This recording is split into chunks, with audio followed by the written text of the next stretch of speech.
Uh, I will also thank you to let me participate in this webinar. I think it's very interesting, especially since the concept of social frontiers is quite new for me. I've been working with question about integration in by my former employer, but this concept is quite new for me. So I have not prepared a speech, but rather some questions about Urban's presentation. But I could start with saying something about my background and my work at the Church of Sweden first. Church of Sweden consists of more than 1,300 parishes located all over the country. We so to say cover the whole space of Sweden. Each parish has an area responsibility for everyone living there, regardless if you're a member of the Swedish Church or the Church of Sweden or not. And these parish boundaries sometimes run along these social frontiers, as I understand this concept. Sometimes the parishes encompasses areas of different types of areas, thus, so to say, enclosing these frontiers. So the Church of Sweden could play a role, I think, bridging these barriers in different ways. I can also tell you that the conditions of the church activities among these 1,300 parishes differs a lot. The proportion of members, for example, varies from 12 to 80% of the population. This reflects, among other things, how large the immigrant population the parish have. And my question is, could the Church of Sweden and its activities be of interest or relevance for this study in some way? I hope so. We have, for example, a network of parishes with a very high proportion of immigrants and a low proportion of members that have been formed.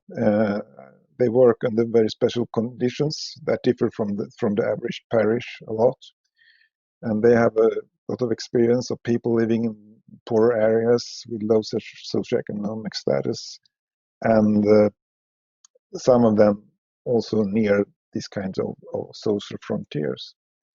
A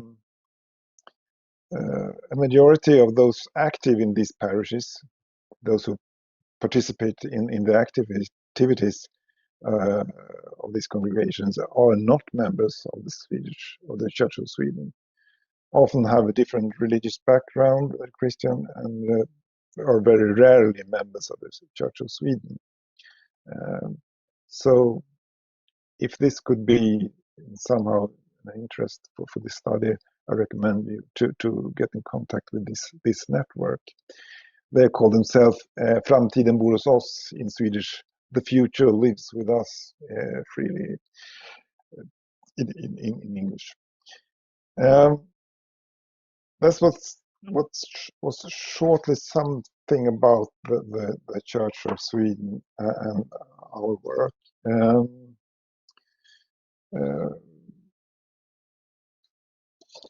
I then move on to my questions about Urban's presentation. This is about the concept of social frontiers. And my main question is how can you explain the negative effects of proximity of these social frontiers? As I said, this is something new for me. The effects of growing up in or living in an area with a low socioeconomic status is usually claimed that's the size of the area that matters. Large areas or areas located in a cluster of several districts with a low status often become more isolated from the rest of the city, where you can live your life without meeting people from other parts of the city. And the negative effects of segregated housing, for example, become greater. Uh, on the other hand, if you live near the borders, you might share the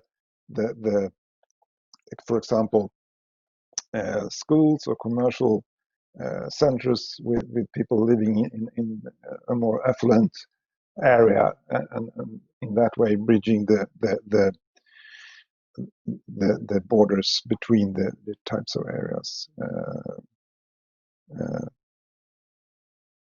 So with smaller areas close to more affluent areas, the conditions for a more mixed environment are greater, and the condition for bridging the boundaries in different ways also are better. We, for example, have a high proportion of immigrants. The so to say spillover effects from the more affluent area could make it easier to get in contact with the mainstream and economy. So